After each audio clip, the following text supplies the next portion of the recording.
Voilà, ouais donc, bon si Jean do atin flamme me tira mi kudo tata gbe kweji son sin azan foto no kun ego gbe mi kode e home mi bi mi mando dagbe ahoja ma sin o kanwe khodo ye e mo mi de mi atundo men jile hoja ma le o gege e weje mi sine mi ma mo ya hon mi na me sin matin lib di matin lib e home ton yo e so do e kweton di do men jile nugo e to gansi so e jawe do no kon don me mi do wezun ji bo wezun meton e ro kin kan wene mina tonole biso dion peta enion e iglekwe bo glekwe fine ro sigbe mi dogudo aye o kanpo ahwan po to vi po bi we pele de omen sin to kokaka gbon mere dio ahwan we support su titengbe bo leto ezon me bi do na ton bona iso we man do pa ntaji de so titengbe bo e so ho enion bo ti me me do glekwe po le do ton fine le bi kwipo ye me inu kunde ji gbeta enion ton e nu kunde ji glekwe to ho ton to vi to sile bi kwiyo ri ache e to vi ton ropo bo ganji o so mi hwe nu bonu ina iso ma do gba o e ro kan bo do tantan lo bo e na ton lo bo iso ma do gba o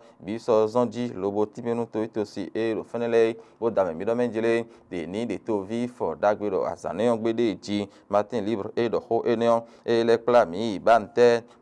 dion e mama selen la oruro don bo nya ne dion beta e yin o ada boton do fine nu e me da ho de do bante den be so eton ho lo we go ye kweton ye ti jan iton bo sen e do gbeta enion we pon do me le voton bo blo meton do e blo nu mo koton do nu kun da iton fo e tin ton fo e ne kan blo gbon bante o e na hon we de wonu kan e kan tin da le da le nu adio ma selen la orupo àwọn ton le po to vi to si ero ton le yo ye ti jan ipo to nu kun le po metele mi bo to nu mo koton be je kun gbe bo je kan gbe sen ji we gbeta mo koton na jijon yade tin bo na si ho wa so bo dagbe na tin yon na tin nu to ho eyin o ba nte ton yo e sin aye we jijon bo do do fene kaka so ido le témoin atu e hometon eton yo mi na so din e ti me po ndo menjire oboni yayi e de da fon do gudo to khorogbeta le democrat sin tanwe democrat sin to khorogbeta eni odion agonde vo nu ba e de ti menji ne kana agbedin bo na si ho mo ali e ro bo de we flafo adion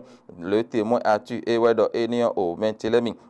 minajo eni on domana so l'informateur hometon eton etime po do benjire obina se hono bo do ahwan sin ale no mo na wa ndo to me on beren to mi ton dion e ro te pon ahwan gan to we to mentilemi to we o me kan bono do ahwan gon to enele ton won we kurikuri e wera je te ro beren to mi to me fi do yon sangbe e ja we tin l'informateur we se bo so ro we kweton ji mi ma ti ro benjire khode tin ton do ye me do nu yen ji ro to plon sin ale ndo ku to no fs finia to gan dion eso jinja yin bo do ho mi ami ni do gbo tin sa ne mi kan blo gbon bo nu e do emi de yo mi na si ho mo kon gbo na bo na mo sin kon ton bo gbe do se ton ho e na ton sin ahwan de me o to gan patrice talon di to do won e blo e de yon po to vile po mentile mi yemi do aliene nu le do so ye hon aye o l'informateur ese bo so do o we kweton ji o mentile mi me de voter le cha ho su yo patrice talon e lo to gan si je ha enion ye me no kun hura yo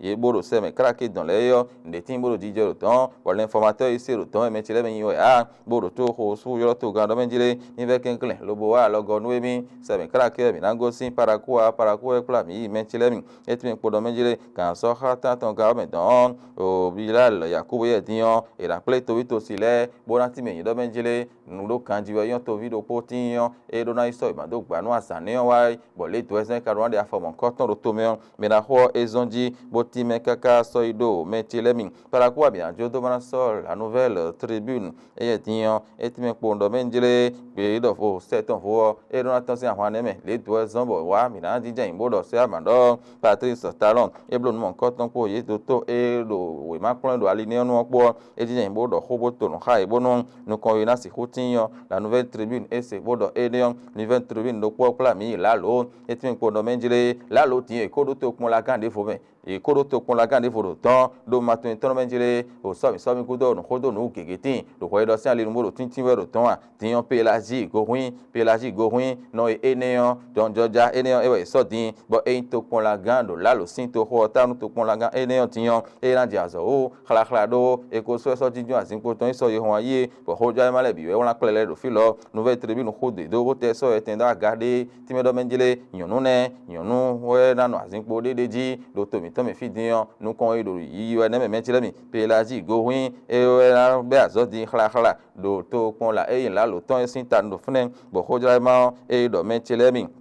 le chasseur info e be na so din etun po no menjire emile do side emi to me do me po do plateau po to kon we le mi mo me la ho po le gbe no hon to eniyan bo ma ho me vile we kle me bo ra so vile e ko do kwe bo ko ma na so ma do gba le yo e na ya o je khodon yi di khla bo no na tun do menjire endo o so mi wa bo no na so ma do gba o kan we yin bo lo mo ira che bo na i de afo mo nkoton me la ho ra zo mo nkoton u bo e se do nu ton bo so do we kweji e ho me o me tile mina ton do menjire le meilleur e mina so din e lo wa e ti me pon do menjire nugbo e do gle ko fine din ne kana blogo voto nun bo ye me do to sin alin le ate pa sa fo do ko po do ne kana blogo bo no ko ina si hotin do jon jajale yon lesin alinu e do no mon ko ton to do fine bo i pilote e so inte lobo inkana do gle ko sin to ko me fine bo no ko ina si hotin bo huzo na tin e do enion o le meilleur do ko ti me do menjire o ge pa mi ton le din bol de timbo e do na hoe be e FIFA ton bo in khoji sun e me mi de din ton me bo in bol te je meton clean do me de tin timbo e no ho no mon ko ton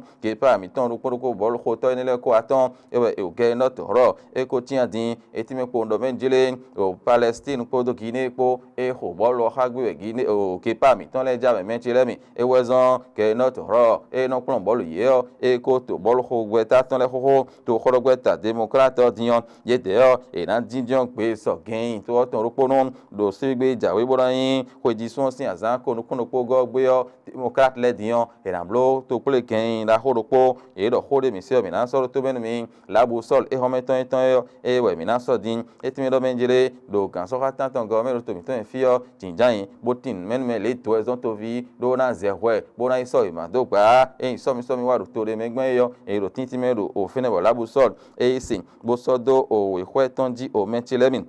lele ko ilalo etime po no menjele nugbo e nyonu en to kon la gan do ton tin bo so yeton e do te do to kon la sinu kon lebe on yeton bo so do fene be nu ko e vi nde su do o nyonu e na di aso o nu to ito si e do ton le la busol e se bo so do ko ton ji o mentele min décryptage info e we mi na so din etime do menjele mi le tin bo won do mi ton le ji teme e de no gba ta globe bo no de njon ton bo no so ko le bo ne do sin zanwe e no han nu kon yiwa e no han da gbe no han akwepo nne kwa ne odiyan Yesu pode so do me gbe oji o mentile min bo do me gbe oji o to la kwe ele do me bo ide ko mo live mi de ton afode kan de ogbanu kun we mo bo ho yi bona si ho ja zo itan wu azo ina wa da gbe nto le mi start up ni le o do me gbe ji o na si ho da lo ye taglo mi pon bo de nto e de yin mentile min ye me ko azo itan bo do gbo je da ho me ro to mi ton fi diyan be no ya kwero CNSS me de no ya kwero FRB ne otiyan to mi ton ate pa ero fune din yo e to alopa de ro fune bo ido te yo isan yin wa me e den fi ro poko e we me ko azo bo ro gboje itan da ho me le e na no ide pombo ho fo bo de je na ve do kun le chronomètre e ho me ton itan yo e ti me do me jere ho jo ho me e to no mon ko ton do su ti tengbe bo ye me e me den fi bo ko azo itan bo ro gboje itan da ho me le chronomètre e so do de bo ko le do me jele no bo e fi ro poke sume ko itan e we na no mo ide tin pon bo we zun kan gbonde avi dara gbonde na ve de po bo ena bo kunu ye tin ho gan le nu ko de gbonda yi yo ho jama e do enion mentile min minajo enion to bana leko wa matin libre e ho meton yo e so do ho ton me do mejele nu gbo e bol a fo so ho sin alim dion donc pas do koropo ko atan e be ge not ro etia do yeme enele meyo e mo nukume yo we devo nukume we enele mi na tun do menjile o Said Ngobi e Aspak FC ton yo e mo do ye ko atan enele me e na de bolo ho nu go pe ale din Michel Boni e Brentford FC ton yo e mo do yeme e etia do finele me be na de bolo ho din menjile mi na tun do Martin Ludopo e pla mi me wi gbeji e ti me ko no menjile e mi mo colonel àwọn ga enion Sadio Camara be do hode do me etime po no mejele mali sin to do AS to play enelesin alim dion o me yan àwọn ga abi àwọn funto bono adalo etime le le ko inozan do ta ito me be to ton yo e supo lo gege me ro po do fun dion to la ko me ele do me e de gba we afo o bo me ro po no yi do akwesin alinu mejele mi bono so do akun bo so ina si huwa do mali etime do AS so sin ye kame e ro wa go Africa ko numo koton dion emi le mi se bo so do ikwe emi ton ji bo eni ji je mi na no te do po hon ton toro mi to e na che no poro po mi don no hoja ma le yo ye honu egbe tata gbe kweji sun sin azan foto no kun we go gbe yo e do ro te no mi ene mi ko de e na che no mi se